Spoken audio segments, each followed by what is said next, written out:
So I kind of got motivated to start working on the LS swap again. I just kind of jumped from project to project and just kind of circled back around to this guy. So again, it's been a while, but it's a 6.0 LS. Completely took it apart, cleaned everything up, put new bearings in everything, just refreshed the engine both internally and somewhat externally. All the accessories were fine, but you know, just seals and gaskets and all that fun noise. So that is what is going on here. One of the things that I was gonna do was I was gonna run the stock factory truck oil pan for a while, just because it's what came on this motor, and I don't know, I just didn't feel like swapping the oil pan. But the more I thought about it, the more I looked at it, the more I realized that I really needed to swap this oil pan. So I went, and last time I did this on my Impala, I put a 5.3 in it. I got like a factory F-body oil pan off, I think, Jegs. And that didn't seem to be available anymore. I don't know, maybe I just didn't look hard enough. So this time I just hit up Amazon and got an oil pan, and I'll see if I can put like a link or something like that for this, but it's just a machined aluminum oil pan.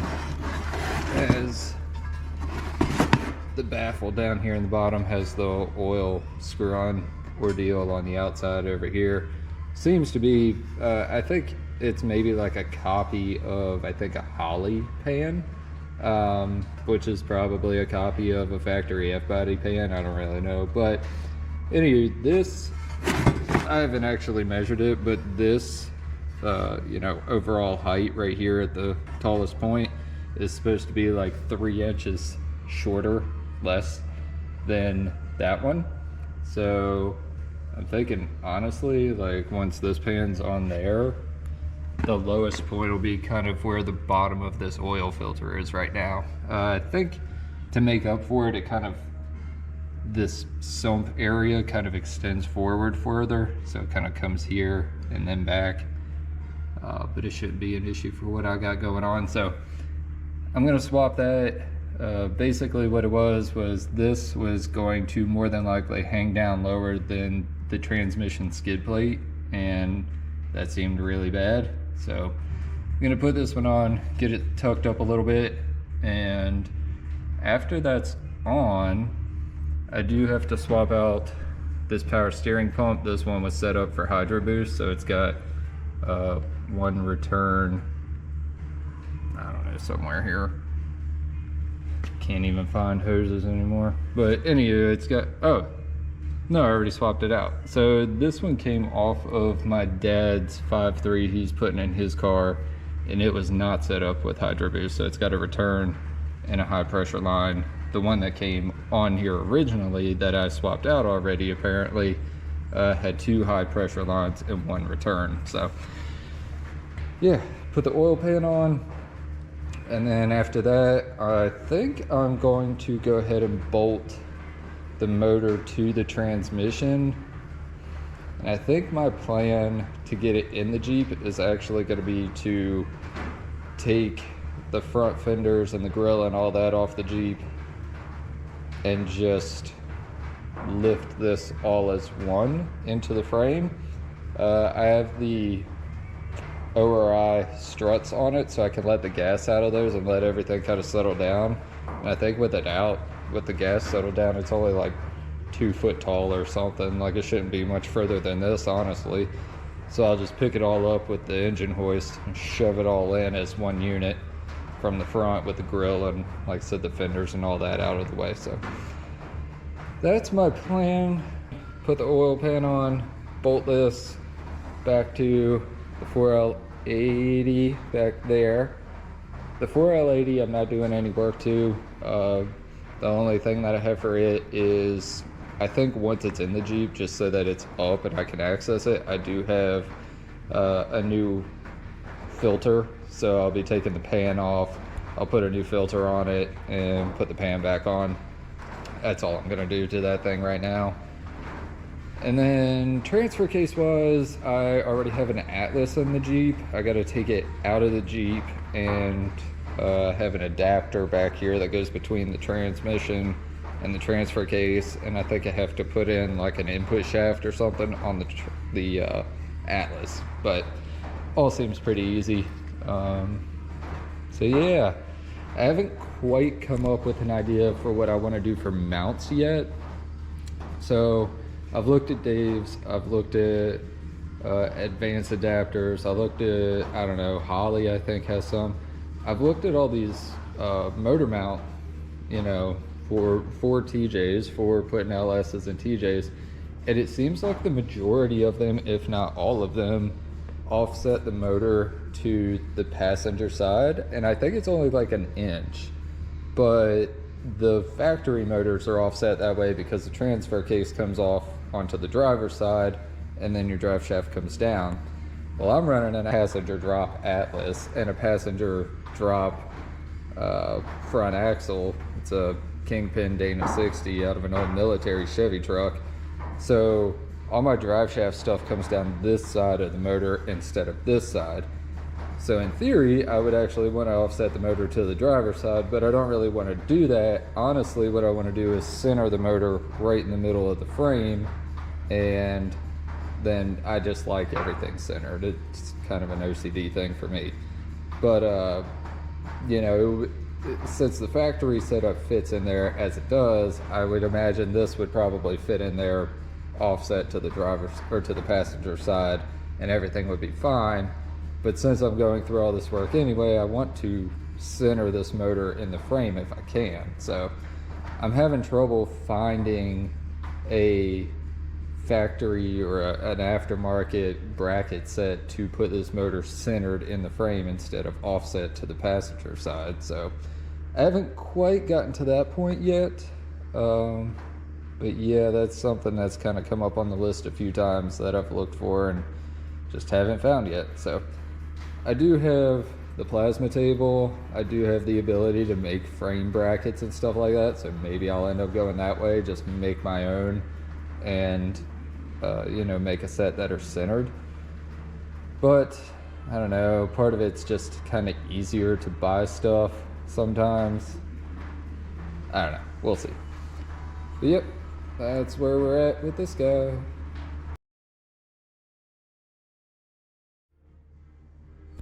Yeah, so I got the pan off here quick. You know, I like to do the first loosenings and the final tightenings by hand. So I went around by hand with a ratchet, loosened everything up, and then hit it with the impact to just pull the screws out. I'll do the reverse to put them back in, drive them in, you know, lightly with the impact, and then final tighten with a torque wrench. So the old one is off, it is there. Here's the new one. This is all just oil on the floor from where I was assembling things and oiling things to assemble them.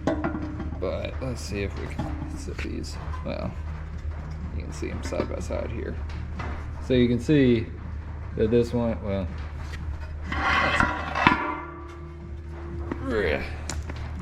oops, I screw.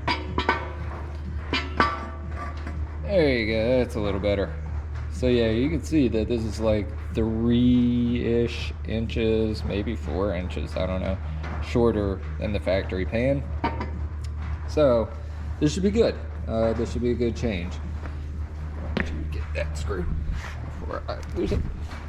One of the things, so this is the old oil pickup tube. One of the things that I was seeing in the comments section on Amazon was that this new pickup tube, you have to have a new one because the pan's shorter. This sits about, I don't know, 1/2 inch from the bottom of the pan.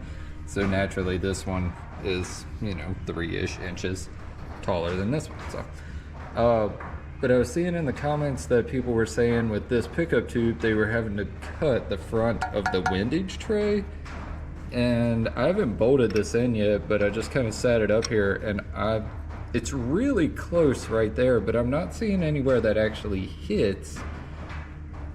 So I'm not really sure why people were saying that, but I don't seem to be having the problem that they were.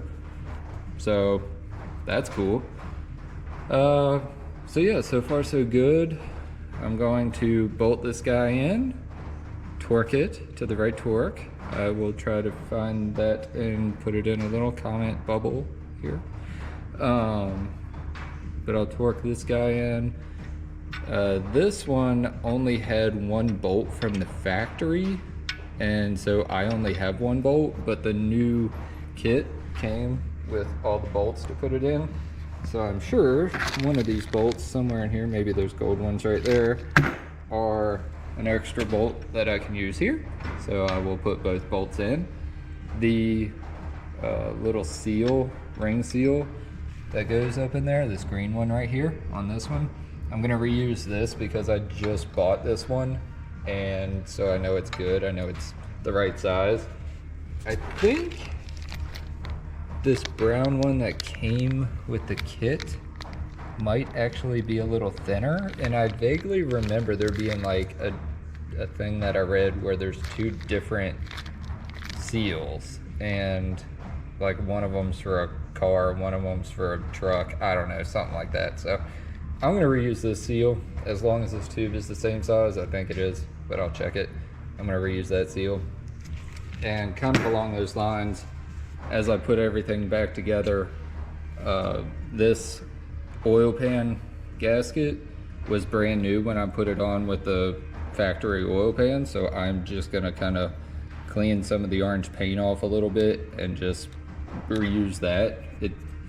I put a little seal in these corners on the other side to seal where the front plate bolts on and the back plate bolts on, so it didn't come off with the old oil pan. And like I said, it's brand new, so I'm just gonna leave it, put the new oil pan on. I'm gonna reuse factory hardware. I like to use factory hardware typically opposed to aftermarket hardware unless I just see a need for it to be changed. And then, you know, I've got all this that I can just throw in a drawer somewhere. So, yep, should go together pretty easily. Hopefully, I didn't just jinx myself. Yep, so real quick, just kind of step by step, I got this bolted in. This tube was the same size as the factory right there, so I reused my little green seal. The factory one is kind of indented a little bit. I don't know if it'll even pick up, but you can see it's kind of indented a little bit right there. This tube was not, so it was a little difficult to kind of press it up in there because the seal, you know, couldn't compress into this little indented area. So it was a little tighter than I remember that one being, but you know, kind of press on it, wiggle it around. I had oil on it, so it was lubricated. It more or less slid in. It was just a little difficult. These bolts I did, so the kit came with those bolts, but they are Allen-headed bolts, and I kind of hate Allen-headed bolts, especially when the rest of the motor is built with the 6-pointed bolts or nuts or whatever. So I used the factory one on one side, and then I just went into my bag of bolts and such and found another bolt that matched it, cleaned it up with a wire brush, drove it in. It's fine. This one down here on the bottom was a little difficult to get to because this tube kind of bends down in the way. I used a short 10mm socket on a 1/4-inch drive ratchet and got it up in there, and it was still a little crooked while I was tightening it up, but it worked, and it worked fine. The biggest thing is watch out when you first start putting this in. It really wanted to try to go in crooked and cross thread, so be careful when you first start driving that guy in, but once you get it going, it works fine. And actually thinking about it, you could probably just start these and then use those to kind of pull the seal in as you tighten, but I didn't. These are supposed to be torqued to 8 foot-pounds from what I saw. I had some other bolts that said they were supposed to go to 8 foot-pounds, and I believe my torque wrench is working fine, but when I used my torque wrench and went to 8 foot-pounds, it really tried to strip those bolts out. So on those little tiny bolts, I've just been doing kind of a hand tight type deal. You know, it's a little tiny bolt, it's not got much strength. Don't go cranking on it. You know, with a 1/4 inch drive ratchet, they're little short ones, you're not getting much leverage. Just where you think it's kind of tight, and then go maybe like 1/8 of a turn and kind of lock it in, and it's fine. These guys, so this tube doesn't have a connection, but this one was loose because the factory tube has a connection there. So I had to tighten that one. I had to tighten this one where this braces. They go to 18 foot-pounds. So really still not very much, but a little more than the little tiny bolts. But 18 foot-pounds, 8 foot-pounds, and now it is time to throw the pan back on, or throw the new pan on. So here we go. This is why you never talk about how easy things are going to be, because you run into issues. Thankfully, I had seen this on some of the comments on the Amazon posting for this kit, and caught it and didn't just start driving bolts in. So what happens is you've got these long bolts, and they go in these back 2 holes, here and here. And on your factory pan, they go up right in here somewhere. There it is. And they come through and they pop out. The problem is, on this particular aftermarket pan, and I don't know about others, but on this particular one, this distance from the top of the pan to where this bolt sits is shorter. So if you just put this pan on and start driving these bolts in, that hole is a blind hole. There is an end to it, and you will drive this bolt in, and then you will crack this housing because the bolt is too long. It'll just keep trying to go when it bottoms out in the hole. So what I did was took the bolt, and this one's already been adjusted. I cut it, but I screwed it in here and basically screwed it in until it stopped. And originally that was about right there. And then I took a Sharpie, put a Sharpie mark there, unscrewed it,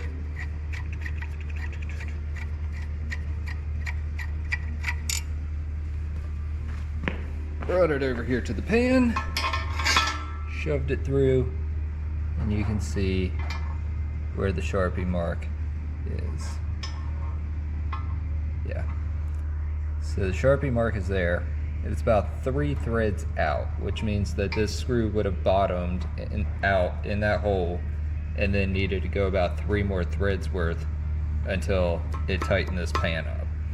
So all I did was tried to kind of guesstimate this width, put another Sharpie mark on the end of the bolt, took this bolt over, put it in the vise, cut, you know, I don't know, 1/4 inch maybe off the end of this bolt, and then basically repeated the same steps, screwed it into the block, put a Sharpie mark on it. You can see this one is closer to where it starts being non-threaded material.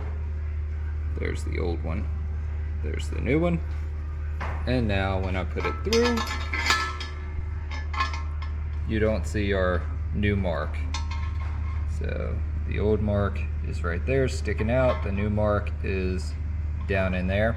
You don't want to go too short because you do want the engagement of all these threads. You don't want to cut like a 1/2 inch off, or you know, more. You don't really want to shorten how much thread engagement you're getting. You just want to shorten the bolt enough so that it doesn't bottom out in the hole. So I'm going to do the same thing to the other bolt, and then we'll get this pan put on. Little helpful tip, when you go to cut these off, why this thing won't focus up close. Find a nut. Let's see if I can hold everything. Yeah, it's gonna be too close. Find a nut and thread it on there, and then make your cut. And then as you unthread this nut and get it to where you did your cut, kind of twist it back and forth, and it'll kind of just fix the threads there at the very end. When you cut it, it can kind of sometimes mess those threads up a little bit, but you run this nut over it a few times, kind of back and forth, and it should just kind of remake the threads there at the very end of the bolt where you made the cut. So yeah, I'm gonna do this to the other bolt, and then we'll get the pan on. And we finally have our nice shiny new oil pan on. So I did have one more problem, and again, it was another issue that I had seen on the comments. So I kind of knew it might happen, but wasn't really sure if it was gonna happen, but it did. So this guy here is it's a threaded insert. So there's threads coming down, but also you can take this out. There's essentially a threaded piece going up into this. It looks like this right here. So before I called this quits, I tried to take my oil filter, which is also brand new. Everything's brand new on this, but my brand new oil filter, and originally this was in that pan, and I tried to thread it on here and it would not thread on. It felt like maybe the threads on this were messed up, because it had threaded off and has rethreaded on to the other one just fine. It was this piece that seemed to be bad. So this piece was loose in that. So originally I was just gonna take this out, put some Loctite on it, drive it in, be done. But what I ended up having to do was take the one of these out of this pan, and it's a big Allen guy that you use to take it out. Let's see if there's a size on here. Yeah, so this is a 1/2 inch Allen 6-pointed ordeal, and it took that guy out of that pan just fine. Like, it came right out.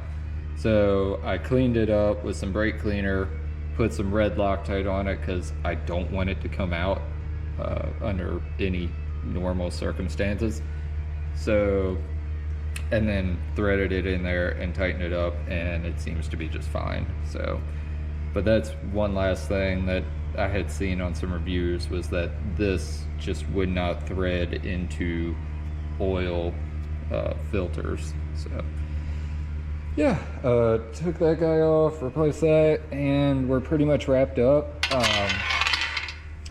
This oil pan has a couple bolts here and one on the other side that go into the transmission, or it comes through the transmission into these bolts. So this kind of has to be, you know, placed, I guess, kind of exactly where it should be for those bolts to be able to come through and tighten up correctly and all that. So right now these guys, these 10 millimeters the whole way around, and the two long ones in the back are just kind of finger tight, or just a hair off, but more than finger tight. What I will do is get this bolted to the transmission, and there's kind of an extra plate that goes in this area, but I'll get that plate in, get these bolts in. That'll kind of align this oil pan with the back of the motor and the transmission, and then I'll go ahead and tighten these guys up after I get that alignment done. But yeah, so that's where we're at with this. Like I said, I'm gonna bolt this to the transmission. Yeah, hopefully here soonish I'll be working on putting this guy in the Jeep. So I already have a radiator, I have a Holley Terminator kit to run everything, I have the fuel pump, I got a shifter. Let's see, did I bring that down here? Is that what's in this box? It is what's in this box. So I got the shifter. It is a Winters shifter, the Sidewinder. So this is what I'll be using to control it.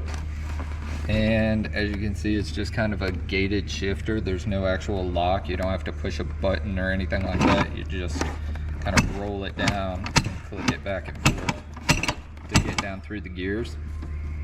I just got a normal shifter pattern. So, you know, essentially every spot has a little locking thing where you have to like go back and forth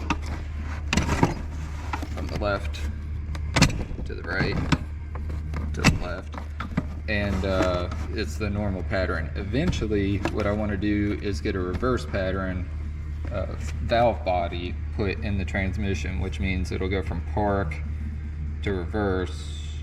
I think it's park, reverse, neutral, and then 1, 2, 3, 4. So I think this part stays the same, and then these are reversed. And then Winters or somebody makes what they call the rock gate for these things, and essentially you unlock it out of park, and I'm not sure where exactly the left and right shifts happen, but essentially from reverse to first gear is open, so that way if you need to, you know, you're going up a hill, you're in first, you're going up a hill, a steep incline, and you start to go over backwards, you can just slam this into reverse and bring the back of the Jeep back down, hopefully before you go over backwards. So eventually I want to get the reverse manual valve body and get the rock gate shift gates for this, but for now I just have the normal shifting for the 4L80.